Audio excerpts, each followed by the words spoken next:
Nikki Bella and AJ Lee are two of the most accomplished women's wrestlers in WWE history, and two women that worked very closely together throughout their careers, but it was also very well known that these two did not get along and did not like each other. So how did it get this way? Well, like and subscribe right now as I talk about why Nikki Bella and AJ Lee hate each other.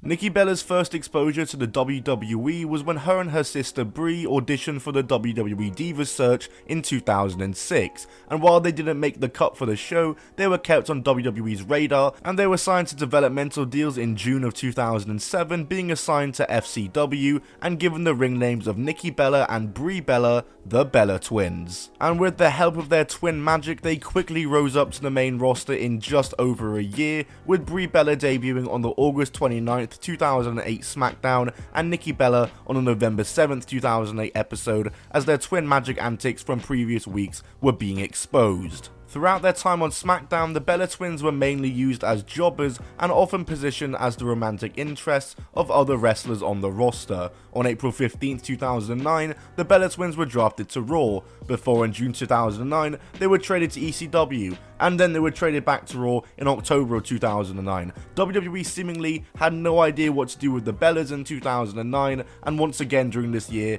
they were primarily just jobbers. And 2010 would see much of the same, more jobbing and more romance storylines. In 2011 though, they would start to turn things around as with the help of Nikki Bella, Brie Bella defeated Eve Torres to win the Divas title on the April 11th Raw, the first title win between the two. And Brie would hold the title for 70 days and defend it against Kelly Kelly at Over the Limit before losing it to Kelly Kelly on an episode of Raw and failing to regain it at the famous Money in the Bank 2011 pay-per-view. The Bella Twins would fall back down the pecking order in the roster as the Divas Championship made its way to Beth Phoenix at Hell in a Cell 2011, who of course had a very dominant reign, holding it all the way until past WrestleMania 28, and it was none other than Nikki Bella who upset Beth Phoenix in a Lumberjill match on the April 23rd, 2012 Raw to win the Divas Championship herself for the first time in her career. And like I said, it was a huge upset that Nikki Bella had just won the Divas Championship,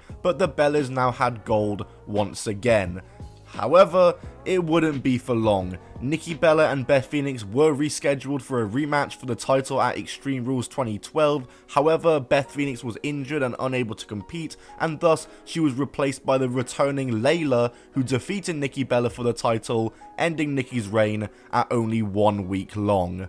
Unlucky. And things would get even unluckier for Nikki Bella and the Bella Twins as the following night on Raw, the Bellas took on Layla in a triple threat match for the title and still lost, and then they were fired by Eve Torres. And this was legit, as the Bella Twins exited from the company. And as the Bellas left the WWE in 2012, it was new up-and-comer AJ Lee who was about to have her breakout year in the company, because 2 years prior in 2010, AJ Lee had burst into the WWE as part of NXT Season 3, back when it was that weird reality show, and she was a fan favourite on the show, and despite placing third and not winning, she still made her way to the WWE main roster onto SmackDown, and she spent 2011 in a team with Caitlyn called the Chick Busters, and of course AJ had her fair share of run-ins with the Bella Twins during this time, but much like the Bella Twins during this time, she was also a jobber. 2012 would see things turn around for her though, as she became romantically involved with Daniel Bryan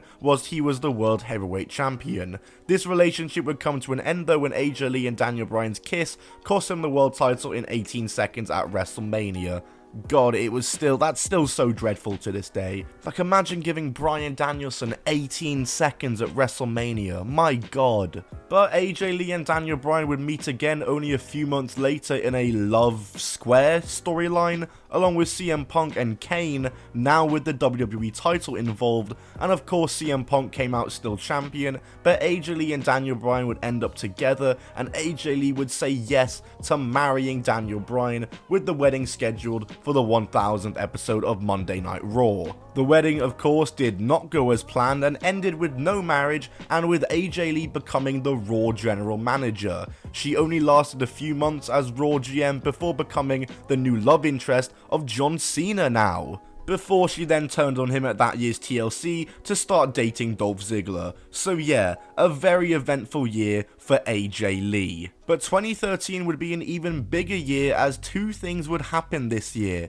First of all, the Bella Twins returned, and second of all, AJ Lee won the Divas Championship. She of course defeated Caitlyn for the title at that year's Payback, and now with AJ as champion, it led to her crossing paths with Nikki Bella numerous times. But perhaps the most famous time the two women crossed paths during AJ Lee's first Divas title run was the infamous Pipe Bombshell promo. Which, my god, what a dumb name. Why on earth do we call it that? Let's just call it a pipe bomb. Why is it a pipe bombshell? That's so dumb. On the August 26, 2013 edition of Raw, a match was taking place with all the Total Divas cast member at ringside, of course including Nikki Bella, and well, AJ Lee came out to interrupt with a microphone, and she had a fair bit to say, and here is some of what she said. OMG you guys, I just watched last night's episode of Total Divas and it was insane. Oh my gosh, I mean the Bellas were dealing with their obvious daddy issues. Do you wanna know what I see when I look in that ring? Honestly, a bunch of cheap, interchangeable, expendable, useless women. Women who have turned to reality television because they just weren't gifted enough to be actresses, and they just weren't talented enough to be champion. I have done more in 1 year than you all have done in your entire collective careers. I have saved your Divas division, I have shattered glass ceilings, I have broken down doors. Why? So a bunch of ungrateful, stiff plastic mannequins can waltz on through without even getting as much of a thank you. I didn't get here because I was cute, or because I came from a famous wrestling family, or because I sucked up to the right people. I got here because I am good. You're all worthless excuses for women, and you will never be able to touch me. And that is reality. End quote. And this right here pretty much revealed the reason why AJ Lee and Nikki Bella reportedly didn't get along. The good old divas versus wrestlers debate. The debate that supermodels were getting hired over actual wrestlers and women who wanted to be wrestlers and had wrestling backgrounds. AJ Lee of course falls under that latter category, and it was always said that she believed that Nikki Bella falls under that first category, and this pipe bomb kinda backs that up. Pretty much the rumored heat between Nikki Bella and AJ Lee stems from the fact that they had two different backgrounds. AJ Lee worked the independent scene, came up through WWE developmental, whereas Nikki Bella just auditioned for Diva Search, had no experience in wrestling prior, and was straight away hired to the WWE. They just had two different backgrounds, and this is something that in wrestling can just cause conflict. It's a very common thing. It's very similar to the reasons why Sasha Banks and Alexa Bliss reportedly didn't get along with each other. AJ Lee in her first Divas title reign held the title for a record 296 days before she feuded with Paige in 2014, and they traded the title back and forth. Nikki Bella and AJ Lee would finally meet for the title and Night of Champions 2014 in a three-way match also involving Paige, and now the roles were reversed as AJ was the face and Nikki was now the heel. AJ retained the title in this match, and then at Survivor Series that year, herself and Nikki would finally meet one-on-one for the title, and after a distraction kiss from Brie Bella, Nikki Bella beat AJ Lee for the title in about 30 seconds.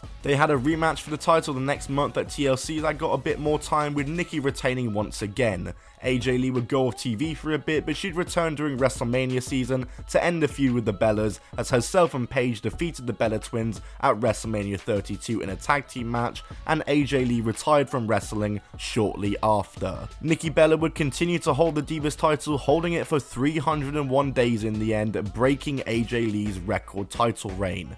Nikki and AJ both came up through wrestling differently, but both leave lasting legacies in the company and are two of the best women's wrestlers in recent WWE history. Regardless of whether these two disliked each other, whenever they worked together in the ring, they always kept it professional and put their differences aside, and there's probably a few people in wrestling who could learn a thing or two from that.